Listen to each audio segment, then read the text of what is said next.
Welcome student my YouTube channel the unique academy Jaipur. मैं आपका बहुत बहुत स्वागत करता हूं मेरे प्यारे छात्रों। मैं आपके लिए पार्ट सेकंड ट्रिग्नोमेट्री का वापस से लेके आया हूं। मैं आज इसमें आपको बताऊंगा जो आपको जो टेबल बनानी होती है ना, ट्रिग्नोमेट्री की जो टेबल बनती है उसमें आप कैसे वैल्यू को फाइंड करते हैं। आज तक आपको टीचर्स ने बताई हो कि टेबल को आपको पूरी को लर्न करना है। बेटा मैथ में लर्न करने की कोई भी चीज नहीं होती है, उसको समझना है आपको। अब देखो आप एक बार आज इस टेबल को समझेंगे। जैसे साइन 0 डिग्री की वैल्यू क्या होती है, साइन 30 डिग्री की वैल्यू क्या होती है, साइन 45 डिग्री की वैल्यू क्या होती है, साइन 60 की वैल्यू क्या होती है। तो ये सारी चीजें अब क्या होती है, लर्न करनी पड़ती है। स्टूडेंट को क्या होता है, इसको लर्न तो कर लेते हैं पर वो पता फिक्स नहीं कर पाते कौन सी वैल्यू किसकी थी। तो बेटा ये रटने वाला झंझट आज आपका खत्म होने वाला है। आप इस वीडियो को देखते रहना। देखने के बाद में लास्ट में आप एक बार मेरे को बताना कमेंट करके कि हाँ आपको वीडियो में आपको इसके बाद भी आपको लर्न करनी पड़ रही है या समझने से ही काम चल गया। तो बेटा स्टार्ट करते हैं। आपको मैं ट्रिक बताने जा रहा हूं। कौन सी? आपको जो ट्रिग्नोमेट्री की जो टेबल है, जो sign 0, sign tan 0, tan cot 0, cot 45, इनकी वैल्यू आपको लर्न करनी है या समझनी है। लर्न करने से छुटकारा आज आपको मिलने वाला है। तो बेटा आप स्टार्ट करते हैं। अब आप वीडियो को देखते रहना। देखना बेटा, यहाँ पे मैंने बताया आपको साइन थीटा होता है, cos थीटा होता है, tan थीटा होता है, cot थीटा होता है, sec थीटा होता है, cosec थीटा। 6 के 6 जो ट्रिग्नोमेट्रिक रेशियो होते हैं वो मैंने आपके सामने लिख दिए। और यहाँ पे जो 0 डिग्री होता है, 30 डिग्री होता है, 45 डिग्री होता है, 60 डिग्री होता है, 90 डिग्री होता है। ठीक है ना। अब ये भी मैंने आपके सामने लिख दिए। अब इनके वैल्यू कैसे निकलेंगी ये आप समझना। सबसे पहले फर्स्ट ऑफ ऑल आपको क्या करना है, आपको सिर्फ काउंटिंग लिखनी है। क्या लिखनी है? काउंटिंग। काउंटिंग कौन कौन सी लिखनी है? केवल 0 से लेकर 4 तक। 0, 1, 2, 3 एंड 4। काउंटिंग तो लिख सकते हो ना सभी। देखो काउंटिंग लिखने के बाद में क्या करना है आपको, 4 से, किससे? 4 से आपको क्या करना है, डिवाइड करना है। काउंटिंग 0 से लेकर 4 तक काउंटिंग लिख दी। काउंटिंग लिखने के बाद में आपको क्या करना है, डिवाइड करना है 4 से। सम में 4 से डिवाइड कर दिया। डिवाइड करने के बाद में जो वैल्यू कट रही है उसको काट देना है। ये 1/2 केवल यही वैल्यू कट रही है, इसके अलावा एक ये 1 टाइम कटती है। इतना कर सकते हो। इसके बाद में आपको क्या करना है, सब पे क्या लगाना है, अंडर रूट लगाना है। क्या लगाना है? Under root. ये अंडर रूट आ गया। अब बस यही आपको यही काम करना था, यही समझना था कि केवल वापस से सुन लो। 0 से लेकर 4 तक काउंटिंग करनी है। 0, 1, 2, 3, 4। इसके बाद में आपको क्या करना है, 4 से डिवाइड करना है। Divide by 4, divide by 4, divide by 4, divide by 4। इसके बाद मैं आपको बताया था जो वैल्यू कैंसिल आउट हो रही है उसको कैंसिल आउट कर देना है। ये 1/2 हो गया, ये कैंसिल आउट हो गई, ये कैंसिल आउट 1 टाइम हो गया। उसके बाद में मैंने आपको चौथा स्टेप बताया था कि इनके ऊपर क्या लगाना है, अंडर रूट लगाना है। ये अंडर रूट लगा दिया। अब बस सिर्फ और सिर्फ आपको क्या करना है, इस अंडर रूट को क्या करना है, आपको सॉल्व करना है। अंडर रूट को कैसे सॉल्व करने हैं, देखना है। 0/4 है। 0/4 क्या हो जाएगा, 0 हो जाएगा। अब कोई भी वैल्यू 0 के अपॉन में होती है वो क्या हो जाती है, 0 होती है। इसके बाद ऊपर अंडर रूट हो, स्क्वायर हो, मल्टीप्लाई में कुछ भी हो तो वो क्या हो जाती है, 0। तो साइन 0 डिग्री की वैल्यू क्या होगी आपके पास। तो मैंने आपको क्या बताया था कि इस पे क्या लगाना है, अंडर रूट लगाना है। अब अंडर रूट लगाने के बाद में क्या करना है, इनको सॉल्व करना है। तो सॉल्व करते हैं, देखते हैं। देखो ना 0/4 आता है। 0/4 क्या हो जाएगा, 0 हो जाएगा। और 0 को अंडर रूट लगाते हैं तो क्या हो जाएगा, वो 0 हो जाएगा। क्लियर है ना। अब आता है 1 का अंडर रूट क्या होता है, 1 होता है। एंड 4 का अंडर रूट क्या होता है, 2 होता है।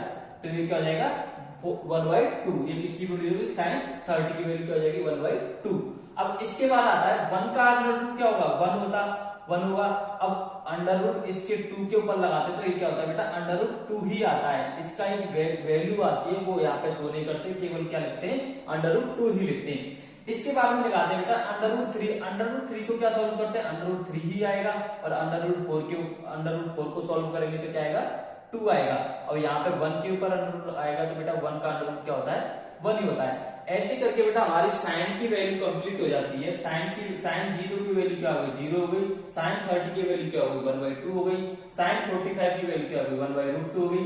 साइन 60 की वैल्यू क्या हो गई, √3/2 हो गई। एंड साइन 90 की वैल्यू क्या हो गई, 1 हो गई। अब इसके बाद में बेटा कॉस की वैल्यू अब निकालते हैं। तो कॉस की वैल्यू को क्या करना, कॉस की वैल्यू को निकालने के लिए क्या करना है, कुछ नहीं करना, सिर्फ और सिर्फ क्या करना है, रोटेट करके वैल्यूज को लिख देना है। यहां से वैल्यूज को रोटेट करके यहां से स्टार्टिंग से लिख देते हैं। रोटेट करके वैल्यू को लिखेंगे तो क्या आएगा, 1 आएगा, √3/2 आएगा, इसके बाद आएगा 1/√2, इसके बाद क्या आएगा 1/2, और इसके बाद आएगा 0।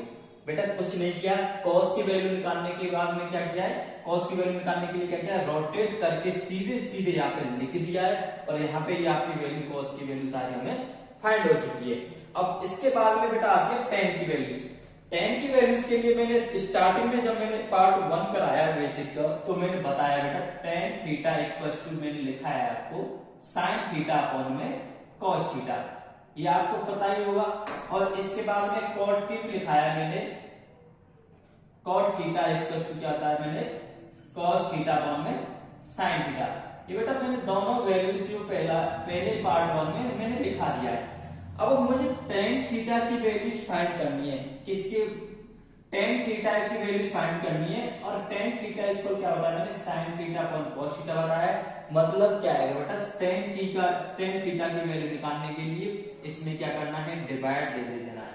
sin theta upon cos theta का देंगे, मतलब इनका डिवाइड देना है। आपको टेबल में शो नहीं करना, सिर्फ मैंने समझाने के लिए बताया है। 0/1 आएगा, 0/1 क्या होता है बेटा, 0 ही होता है नहीं होता।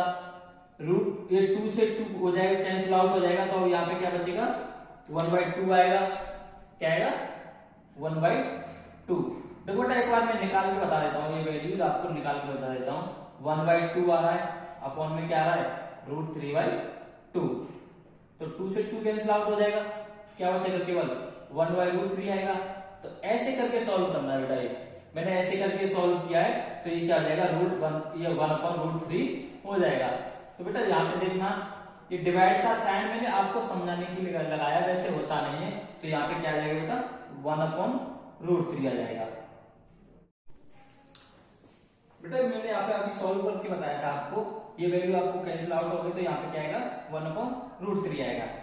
इसके बाद में आता है, ये पूरी वैल्यू कैंसिल आउट हो जाएगी, तो यहाँ पे क्या आएगा, 1 आएगा। ये 2 से 2 कैंसिल आउट हो जाएगा, यहाँ पे क्या आएगा, √3 आएगा। और 1/0 क्या होता है, नॉट डिफाइंड, तो इसको इंफिनिटी का साइन ऐसे लगाते हैं। 1/0 बेटा नॉट डिफाइंड होता है, इसको डिफाइंड नहीं कर सकते। तो आपकी वैल्यू है tan थीटा की वैल्यू आपको कैसे आई है, केवल इनको क्या किया है, डिवाइड किया है। डिवाइड करने के बाद में जो हमें मिला है वो हमें tan की वैल्यू फाइंड हो गई है। क्लियर है ना। अब बेटा cot की वैल्यू निकालनी है आपको। cot की वैल्यू निकालने के बाद में cot की वैल्यू निकालने के लिए क्या करना है, आपको कुछ नहीं करना है, सिर्फ इसको रोटेट करके लिख देना है। क्या करना है, सिर्फ रोटेट करके लिख देते हैं इसको। रोटेट करके कैसे लिखेंगे, इनफाइनाइटी √3 1/√3 एंड देन क्या आएगा 0। ये आपकी cot की वैल्यूज हो गई। cot की वैल्यूज कैसे निकाली, मैंने tan की जो वैल्यूज आई हैं उनको रोटेट करके लिख दिया है। ये आपकी क्या हो cot की वैल्यूज हो गई। अब इसके बाद में लिखना है मेरे को sec की वैल्यू। बेटा sec थीटा की वैल्यूज निकालने के लिए मैंने फर्स्ट ऑफ ऑल यहाँ पे बताया था, मैं आपको यहाँ पे समझा रहा हूँ। तो sec थीटा इक्वल क्या बताया था मैंने, 1/cos थीटा बताया था आपको, मैंने पार्ट 30 में बताया था। और cosec थीटा इक्वल क्या बताया था मैंने, 1/sin थीटा, ये भी बताया था। जो बेसिक का मैंने पार्ट फर्स्ट कराया है, तो उसमें मैंने ये सारी चीजें आपको क्लियर करवा दी थी, मैंने पहले क्लियर करवा दिया था कि बाद में प्रॉब्लम ना आए।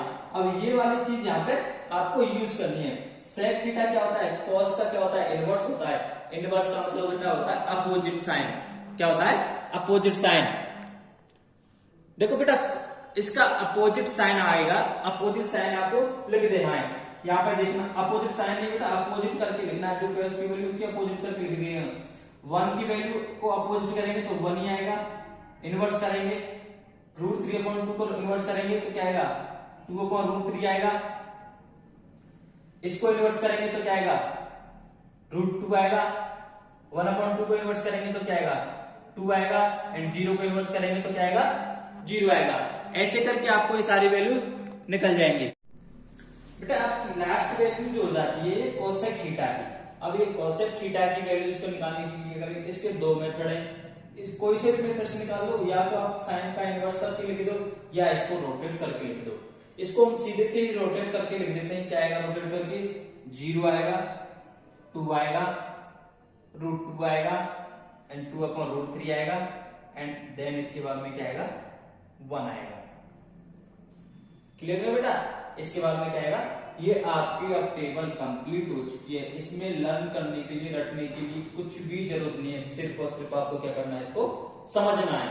मैंने आपको बताया था वीडियो कंप्लीट होने तक आपको रुकना है। वीडियो कंप्लीट होने के बाद में आपको बताना है कि हाँ कि अब भी रटने की जरूरत है। बिल्कुल ही नहीं कहेंगे, कभी भी नहीं कहेंगे कि अब भी रटने की जरूरत है। अब थोड़ा सा आपको लर्न करने का मेथड भी बता देता हूं। देखो यहाँ पे 45 की जो वैल्यू है, किसी की sign 45, cos 45, tan 45, cot 45, sec 45, cosec 45। Sign 45 और cos 45 दोनों सेम वैल्यू है या नहीं सेम? साइन 45 की वैल्यू 1/√2, cos 45 की वैल्यू 1/√2। इसको सॉल्व कर लेना। इसके बाद में tan 45 की वैल्यू क्या आएगी 1 आएगी, cot 45 की वैल्यू क्या आएगी 1 आएगी। ठीक है ना? अब sec 45 की वैल्यू क्या आएगी √3 आएगी, √2 सॉरी बेटा √2 आएगी, एंड cosec 45 की वैल्यू क्या आएगी √2 आएगी। तो बेटा ऐसे करके ये 45 की वैल्यू तो आपको लर्न हो जानी चाहिए। कैसे करके sin 45 की वैल्यू लर्न करनी है, cos की ऑटोमेटिक हो जाएगी। tan 45 की वैल्यू लर्न करनी है 1, cot की ऑटोमेटिक हो जाएगी।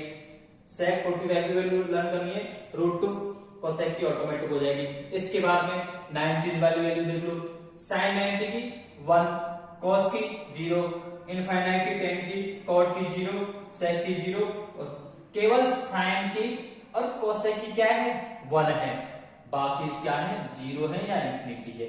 इसमें से केवल दो वैल्यू आपको लर्न करनी है। कितनी करनी है? अब sin 0 की वैल्यू देख लेते, 0 वाली लाइन को देख लेते हैं। केवल cos की 1 है और sec की 1 है। क्या है? cos की 1 है एंड sec की 1 है, बाकी क्या है 0 एंड इंफिनिटी है। एक बार और समझना बेटा, 0 वाली लाइन में केवल cos की, और cos का अपोजिट क्या होता है, इनवर्स क्या होता है sec, इनकी वैल्यूज क्या है 1 है। 90 वाली लाइन में sin की और sin का इनवर्स क्या होता है cosec होता है, उनकी वैल्यूज क्या है 1 है। अब इसके बाद में 45 वाली लाइन आपको ये पूरी लर्न हो जानी चाहिए। केवल 3 वैल्यू याद करनी है, 6 वैल्यू ऑटोमेटिक हो जाएंगी। उसके बाद में ये 2 बचती हैं, या तो आप इसको लर्न कर लो या आप टेबल को अच्छी तरह से एक दो बार रिवाइज कर दो, ऑटोमेटिक सारी वैल्यूज लर्न हो जाएंगी। तो बेटा ये आपकी मैंने आपको ट्रिग्नोमेट्री की जो टेबल यूज होती है, बच्चे इससे बहुत परेशान होते हैं, बोलते हैं रटना पड़ता है सर, याद नहीं होती है। तो आज से ये आपकी सारी कंडीशन, सारी टेंशन खत्म। एक बार वीडियो को अच्छे से रिवाइज करके देखना, इसके बाद समझना, फिर पूरी टेबल आपकी पूरी कंप्लीट हो गई है इसके बाद में। क्लियर है बेटा? अब इसके बाद में आपको मैं बताऊंगा तीसरा पार्ट लेके आऊंगा आपका ट्रिग्नोमेट्रिक। तीसरा पार्ट आएगा बेटा अभी इसका बेसिक का। तीसरा पार्ट कौन सा आएगा? ट्रिग्नोमेट्रिक बेसिक पार्ट थर्ड में बेटा मैं आपको बताऊंगा जो आपके 8.4 में यूज होती है। 8.4 में सॉरी बेटा